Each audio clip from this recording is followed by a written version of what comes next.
Hello friends, ನಾನು ನಿಮ್ಮ S K Shivu. ನನ್ನ ತಾರು ಆಲ್ರೆಡಿ 9,000 ಕಿಲೋಮೀಟ್ರ್ ಓಡ್ಬಿಟ್ಟಿದೆ. ಅದಕ್ಕೋಸ್ಕರ ವೀಲ್ ಅಲೈನ್ಮೆಂಟ್ ಮಾಡಿಸೋಣ ಅಂತ ಅಂದ್ಕೊಂಡು ಗಾಡಿ ತೊಗೊಂಡು ಹೋದೆ.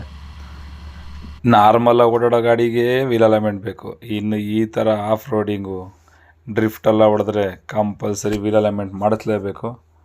ಬನ್ನಿ, ಏನಕ್ಕೆ ವೀಲ್ ಅಲೈನ್ಮೆಂಟ್ ಮಾಡಿಸ್ಬೇಕು ಮತ್ತು ಯಾಕೆ ಮಾಡಿಸ್ಬೇಕು, ಹಲವರಿಗೆ ಇದು ಯಾಕೆ ಮುಖ್ಯ ಅಂತ ಗೊತ್ತಿರೋದಿಲ್ಲ. ಕಾರ್ ಒಂದು ಕಡೆ ಎಳಿತಿರುತ್ತೆ, ಸ್ಟೇರಿಂಗ್ ವೈಬ್ರೇಷನ್ ಬರ್ತಿರುತ್ತೆ, ಅಥವಾ ಟೈರ್ಗಳು ಬೇಗ ಸವಿತಿರುತ್ತೆ. ಅದು ಯಾಕೆ ಅಂತ ಗೊತ್ತೇ ಇರಲ್ಲ. ಯಾಕೆ ಅಂತಂದರೆ ಮೇಯ್ನ್ ರೀಸನ್ ನೋಡಿ ಇದೇನೆ, ವೀಲ್ ಅಲೈನ್ಮೆಂಟ್ ಮಾಡಿಸ್ಲೇಬೇಕು ಮತ್ತು ಬ್ಯಾಲೆನ್ಸಿಂಗ್ ಮಾಡಿಸ್ಬೇಕು. ವೀಲ್ ಅಲೈನ್ಮೆಂಟ್ ಏನಕ್ಕೆ ಮಾಡಿಸ್ಬೇಕು ಅಂತಂದರೆ, ಒಂದು ಸೈಡಿಗೆ ಎಳಿತಾ ಇರುತ್ತೆ. ಒಂದು 70, 80, 90 ಕಿಲೋಮೀಟರ್ ಸ್ಪೀಡಲ್ಲಿ ಹೋದಾಗ ಒಂದು ಸೈಡಿಗೆ ಎಳಿತಾ ಇರುತ್ತೆ. ಅದಕ್ಕೋಸ್ಕರ ವೀಲ್ ಅಲೈನ್ಮೆಂಟ್ ಮಾಡಿಸ್ಬೇಕು. ಅಥವಾ ಒಂದೇ ಸೈಡ್ಗೆ ಹೋಗ್ತಿರೋಂಥದ್ದು, ಸ್ಟೇರಿಂಗ್ ಬಿಟ್ಟರೆ ಸಾಕು ಒಂದು ಸೈಡ್ಗೆ ಹೋಗ್ತಿರುತ್ತೆ. ಅದಕ್ಕೋಸ್ಕರ ಕಂಪಲ್ಸರಿ ಅಲೈನ್ಮೆಂಟು ಮಾಡಿಸ್ಲೇಬೇಕು. ಇದು ಬಂದು ಬ್ಯಾಲೆನ್ಸಿಂಗು. ನೋಡಿ, ಇವಾಗ ಇದು ಮಾಡ್ತಿದ್ದಾರಲ್ಲ, ಇದು ಬಂದು ಬ್ಯಾಲೆನ್ಸಿಂಗು.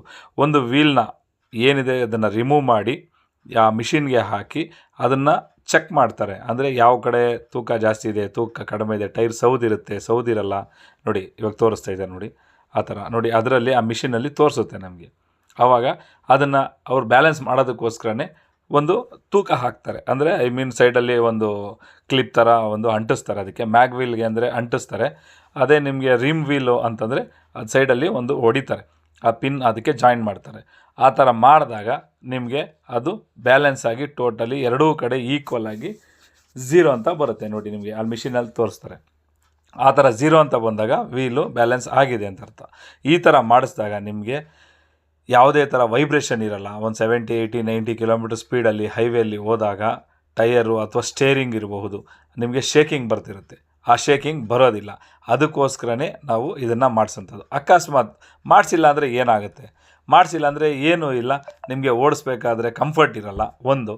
ಎರಡನೇದು, ನಿಮಗೆ ಆ ಒಂದು ಏನು ವೈಬ್ರೇಷನ್ ಇರುತ್ತೆ, ಆ ಓಡಿಸ್ತಾ ಇರ್ತೀರ, ಅದೇ ರೀತಿ ನೀವು ಓಡಿಸ್ತಾನೆ ಇದ್ದರೆ ನೀವು ಒಂದು ಸೈಡಲ್ಲಿ ಸವಿಯಕ್ಕೆ ಸ್ಟಾರ್ಟ್ ಆಗುತ್ತೆ. ಅಂದರೆ ಒಂದು ಟೈಯರು, ಒಂದು ಏನು ಬಟನ್ಸ್ ಇದೆಯಲ್ಲ, ಯೂನಿಫಾರ್ಮ್ ಒಂದೇ ಲೆವೆಲಲ್ಲಿ ಸವಿಬೇಕಾಗ್ತಾ ಬರುತ್ತೆ. ಬಟ್ ಏನಾಗುತ್ತೆ, ನಿಮಗೆ ಒಂದು ಸೈಡ್ ಎಡ್ಜಸ್ ಮಾತ್ರ ಸವಿತಾ ಇರುತ್ತೆ, ಅಥವಾ ಒಳಗಡೆ ಎಡ್ಜಸ್ ಸವಿಯೋ ಚಾನ್ಸಸ್ ಇರುತ್ತೆ, ಅಥವಾ ಔಟ್ಸೈಡ್ ಎಡ್ಜಸ್ ಸವಿಯೋ ಚಾನ್ಸಸ್ ಇರುತ್ತೆ.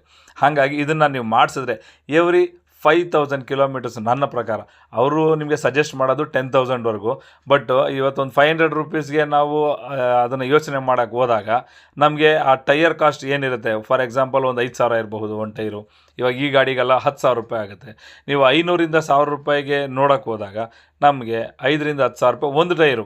ಅದೇ ಈಕ್ವಲಾಗಿ 4 ಟೈರು ನಾವು ಬ್ಯಾಲೆನ್ಸ್ ಮಾಡಿದರೆ ಹಾಗೆ ಓಡಿಸಿದ್ರೆ 4 ಟೈರು ಅದೇ ಥರ ಹೋಯ್ತು ಅಂದರೆ ಒಂದು ಸಲಿಗೆ ಒಂದು 15,000 to 20,000 ಅಥವಾ 40,000 to 50,000ವರೆಗೂ ಖರ್ಚು ಬರೋ ಚಾನ್ಸಸ್ ಇರುತ್ತೆ. ಅದಕ್ಕೋಸ್ಕರ ನಾವು ಕಂಪಲ್ಸರಿ 5,000 ಕಿಲೋಮೀಟ್ರಿಗೆ ಒಂದು ಸಲ ಚೆಕಪ್ ಮಾಡಿಸ್ಕೋಬೇಕು. 10,000 ಕಿಲೋಮೀಟ್ರ್ ಕಂಪಲ್ಸರಿ ನಾವು ಈ ಬ್ಯಾಲೆನ್ಸಿಂಗು, ರೊಟೇಷನ್ ಅಂತ ಹೇಳ್ತೀವಿ ನಾವು.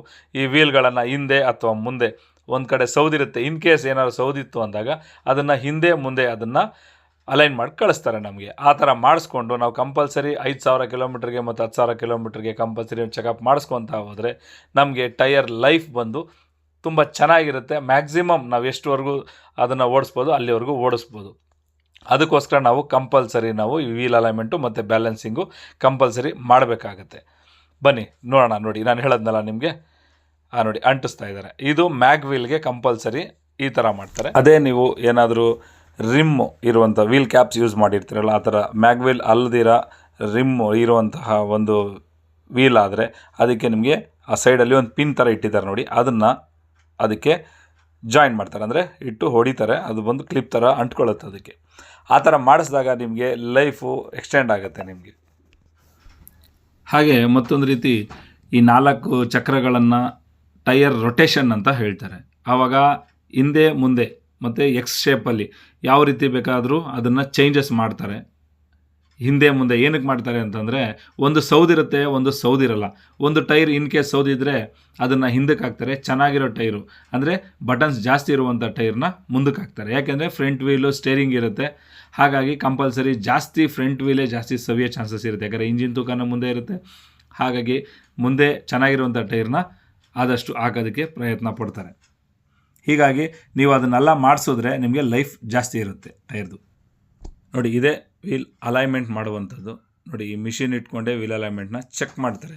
ಅಂದರೆ ಯಾವ ಆ್ಯಂಗಲಲ್ಲಿ ಕರೆಕ್ಟಾಗಿ ಇದೆಯಾ ಇಲ್ವಾ ಅವ್ರ ಆ್ಯಂಗಲ್ ಚೆಕ್ ಮಾಡ್ತಾರೆ. ಅವ್ರದ್ದೇ ಆದಂಥ ಒಂದು ಆ್ಯಂಗಲ್ ಇರುತ್ತೆ ನೋಡಿ, ಮೆಜರ್ಮೆಂಟ್ಸಲ್ಲಿ ಹಾಕಿ ಚೆಕ್ ಮಾಡ್ತಾರೆ.